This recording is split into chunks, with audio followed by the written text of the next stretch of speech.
السلام علیکم ورحمۃ اللہ وبرکاتہ۔ اللہ کی ذات سے امید ہے کہ آپ حضرات خیر و عافیت سے ہوں گے انشاءاللہ۔ آپ چینل پر نئے ہیں تو کیا کرنا ہے آپ کو پتہ ہی ہوگا، کیا کرنا ہے، سبسکرائب کرنا ہے نا۔ اور اگر آپ چینل پر پہلے سے موجود ہیں سبسکرائب کر کے تو شکریہ، آپ بس ایک لائک کر دیں اور ہماری حوصلہ افزائی کریں اور چینل کو آگے بڑھانے میں ہماری مدد کریں، شیئر کریں، دوسروں کو پہنچائیں، خود بھی علم سیکھیں، دوسروں کو بھی ضرور سکھائیں، ٹھیک ہے انشاءاللہ۔ آج کی ویڈیو میں بات کرنے والے ہیں کچھ خاص باتیں، کچھ خاص چیزیں بہت ہی آسان انداز میں آپ کے سامنے پیش کروں گا۔ آپ انگلش پڑھتے ہوں گے تو انگلش میں آپ اس کا استعمال پڑھتے ہوں گے نا، یہ کیا ہے؟ دا یا دی، جو بھی پڑھتے ہیں، دا یا دی کا استعمال کس الفاظ کے لیے آپ کرتے ہیں؟ آپ نے دیکھا ہوگا کہ جب کوئی ریور کا نام لکھتے ہیں، ٹھیک ہے، ریور کا نام لکھتے ہیں تو اس میں کیا کرتے ہیں؟ تو اس میں آپ دا لگا دیتے ہیں، تو اس کا مطلب آپ اس کو کیا کر رہے ہیں؟ خاص کر رہے ہیں۔ کیا کر رہے ہیں؟ آپ اس کو خاص کر رہے ہیں۔ تو اسی طرح عربی الفاظ کی خصوصیات ہے عربی قواعد میں، عربی گرامر میں، کہ جب کسی حرف کو، کسی لفظ کو، کسی الفاظ کو جب خاص کرنا ہو تو اس میں اس کا اضافہ ہوتا ہے کیا؟ ال کا اضافہ ہوتا ہے۔ کیا ہوتا ہے؟ ال کا اضافہ ہوتا ہے۔ آپ قرآن بھی پڑھتے ہوں گے تو اس میں آپ دیکھیں ہوں گے ال کا اضافہ ہوتا ہے اور وہاں خاص مراد ہوتا ہے۔ اس لیے مفسرین کرام، آپ دیکھیں گے تفسیر پڑھیں گے تو اس میں آپ دیکھیں گے کہ ال جب لگا ہونا تو اس میں خاص جگہ، خاص چیزوں کے نام یا کوئی خاص چیز پرپس کے لیے ال کا استعمال ہوتا ہے۔ تو آپ جانتے ہیں کہ عربی سے ہم کو تو لگتا ہے نا کہ 60-80% بلکہ آیا ہوا ہے گرامر میں۔ آپ جب عربی گرامر پڑھیں گے تو آسان ہو جائے گی یہ چیزیں۔ اس لیے میں نے آپ کے لیے پول ڈالا تھا کہ عربی گرامر آپ پڑھنا چاہتے ہیں تو آپ ضرور جو ہے کہ رائے دیں، تو اس پر کمنٹ آیا تھا کہ جی بالکل، تو اس کو بھی میں لاؤں گا انشاءاللہ۔ یہ ٹاپک مکمل کرنے کے بعد دھیرے دھیرے اس کو بھی لاؤں گا۔ تو آپ اپنا جو ہے نا کہ انٹرسٹ کا ثبوت کیسے دیں گے؟ لائک کر کے دیں گے، کمنٹ کر کے دیں گے، ٹھیک ہے۔ یہ دیکھیں، یہ جو ال کا استعمال ہوتا ہے نا، ال کا تو کس کے لیے استعمال ہوتا ہے؟ دا کو خاص کرنے کے لیے، چیز کو خاص کرنے کے لیے۔ اس لیے انگلش میں آپ دیکھے ہوں گے جب دا کا استعمال وہاں ہوتا ہے جب کسی چیز کے لیے خاص کرنا، کسی چیز کو خاص کرنا ہو تو ہم دا کا استعمال کرتے ہیں۔ تو اس طرح عربی میں بھی ہوتے ہیں۔ تو جب عربی میں ال لگایا جاتا ہے نا تو ال لگا کر اس چیز کو خاص کیا جاتا ہے، ٹھیک ہے۔ تو آپ دیکھیں گے کہ آپ نے سنا بھی ہوگا شاید قمری و شمسی، ٹھیک ہے۔ تو قمری و شمسی، اب ایک چیزیں دیکھیں، شمسی اور قمری اس کا نام کیوں ہے؟ تو جب آپ ال لگائیں گے نا، ال کو، اس ال کو لگائیں گے تو کہیں کہیں کیا ہوگا کہ کہیں الف لام پڑھا جائے گا اور کہیں پر کیا ہوگا کہ دونوں نہیں پڑھا جائے گا، ٹھیک ہے۔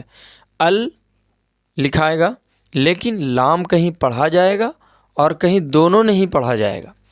تو آپ جب شمس، شمس لکھیں گے نا عربی میں، ایسے لکھاتا نا، جیسے آپ نے پڑھا ہوگا نا والشمس وضحاہا، والشمس، تو وہاں دیکھیں گے کہ واو ہے، الف ہے، لام ہے، شین ہے، سین ہے، میم بھی ہے اس میں، ٹھیک ہے۔ شمس، شین میم سین ہے۔ تو آپ یہاں دیکھیں گے نا ایسے ہے والشمس، تو واو ہے اور دیکھیں گے شین پڑھا رہا ہے اور الف لام سائلنٹ ہے یہاں، الف لام آپ دیکھیں گے کہ یہ الف لام سائلنٹ ہے۔ تو یہ سائلنٹ کی وجہ کیا ہے؟ یہ ال تو لگا ہوا ہے اور یہ کیا ہے؟ عربی گرامر کی خصوصیت ہے، ٹھیک ہے۔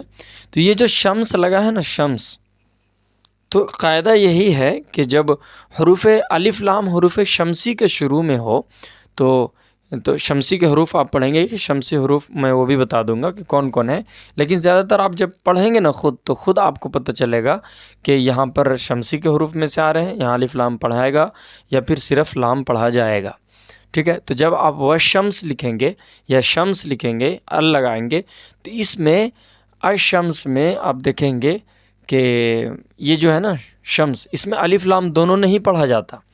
الشمس میں واو شین زبر وش ہو جاتا ہے اور ال جو ہے کہ نہیں پڑھا جاتا، اس لیے اس کا نام دیا جاتا ہے کہ یہ شمسی حروف ہے۔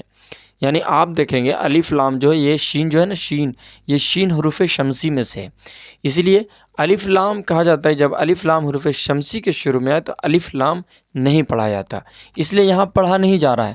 میں وجہ تسمیہ آپ کو بتا رہا ہوں، یعنی کہ اس کا نام حروف شمسی کیوں ہے، ٹھیک ہے؟ تو آپ دیکھیں گے والشمس، تو جب والشمس میں الف لام نہیں پڑھا جا رہا ہے، شمس کو وشین کو واو سے ملا رہے ہیں تو والشمس ہوا، تو اس کا اب جب الف لام لگائیں گے تو والشمس ہو جائے گا۔ تو اس لیے کہا جاتا ہے کہ والشمس جب آپ لکھیں گے تو یعنی کہ آپ یہ کہیں نا کہ اس کا جو نام جو دیا گیا ہے وجہ تسمیہ جسے کہیں گے، تو یہی بنیاد اس کو بنایا گیا ہے کہ جب شمس لکھا جاتا ہے، جب حروف کو ملایا جاتا ہے الف لام کے ساتھ تو نہیں پڑھا جاتا۔ تو اسی طرح کے جو بھی الفاظ ہوتے ہیں جس میں الف لام لگتا ہے اور پھر وہ پڑھا نہیں جاتا تو ہم اسے کہیں گے کہ یہ حروف شمسی میں سے ہے، ٹھیک ہے؟ حروف شمسی کے شروع میں آ رہا ہے تو الف لام کو نہیں پڑھا جائے گا، نہیں پڑھیں گے، ٹھیک ہے؟ اور جب الف لام ہم لکھتے ہیں دوسری جگہ اور جب پھر وہاں صرف لام پڑھا جاتا ہے تو ہم کہیں گے کہ وہ قمری میں سے ہے، جیسے آپ والقمری لکھیں گے، ٹھیک ہے؟ والقمری اسی طرح ہوتا ہے نا غالباً، ٹھیک ہے؟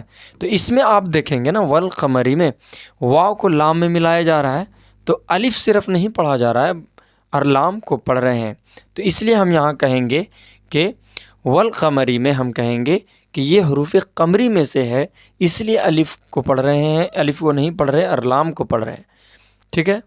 میں خلاصہ سمجھا دوں گا آپ کو، میں ابھی اندر سے سمجھا رہا ہوں آپ کو، ٹھیک ہے؟ تو والقمری میں کیا ہے؟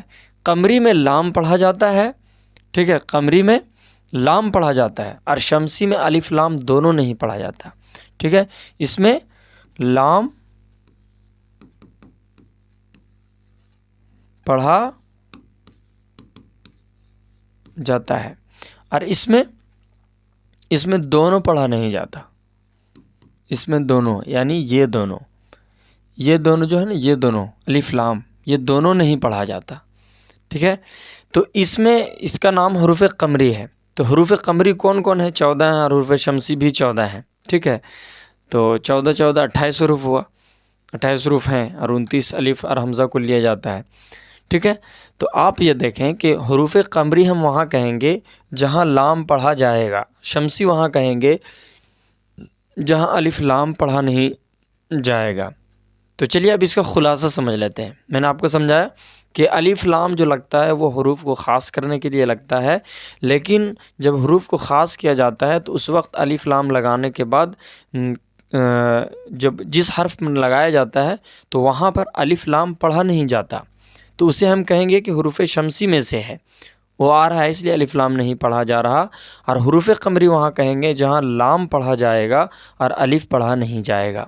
اس سبق کا خلاصہ یہ ہوا کہ الف لام جب حروف میں لگتے ہیں، ٹھیک ہے، عربی کے یہ خصوصیات میں سے ہیں کہ الف لام جب لگتے ہیں کسی حرف کے آگے تو وہاں کیا ہوتا ہے کہ کچھ جگہ پر لام پڑھا جائے گا، کچھ جگہ پر الف لام نہیں پڑھا جائے گا۔ جہاں لام پڑھا جائے گا وہاں کہیں گے کہ حروف قمری میں سے آ رہا ہے الف لام، اس لیے مطلب حروف قمری میں سے پہلے آ رہا ہے۔ دیکھیں قاف حروف قمری میں سے الف لام آ رہا ہے تو لام پڑھا جا رہا ہے۔ یہاں دیکھیں شین سے پہلے الف لام آ رہا ہے، شمسی میں سے ہے تو یہاں دونوں پڑھا نہیں جا رہا ہے۔ تو یہ ہے آج کے سبق کا خلاصہ، ٹھیک ہے؟ الف لام لگتا ہے خاص کرنے کے لیے، میں نے آپ کو سمجھا دیا، قرآن سے بھی اگزامپل میں نے آپ کو بتایا، آپ نے دیکھا بھی ہے، تو وہاں پر جو ہے کہ پڑھا نہیں جا رہا ہے۔ تو آج کے سبق کا یہی خلاصہ تھا کہ الف لام خاص کرنے کے لیے لگا جاتا ہے لیکن پڑھا نہیں جاتا الف لام کہیں، اور کہیں صرف لام پڑھا جاتا ہے، اسے ہم نام دیتے ہیں حروف قمری و حروف شمسی۔ حروف قمری بھی 14 ہیں اور حروف شمسی بھی 14 ہیں۔ باقی بتانے کی ضرورت نہیں کہ کون حروف قمری ہے کون حروف شمسی ہیں، کیونکہ میں نے اپنے تجربے سے دیکھا ہے کہ جہاں پڑھا جاتا ہے وہاں خود ہی پتہ چل جاتا ہے کہ الف لام یہاں پڑھیں گے اور یہاں صرف لام کو پڑھیں گے۔ آپ آج کے بعد تجربہ کریں گے تو آپ کو ضرور معلوم ہوگا اور فائدہ ہوگا میرے تجربے کے اکارڈنگ، ٹھیک ہے؟ پھر ملیں گے اگلے ویڈیو میں انشاءاللہ تعالی۔ السلام علیکم ورحمۃ اللہ وبرکاتہ۔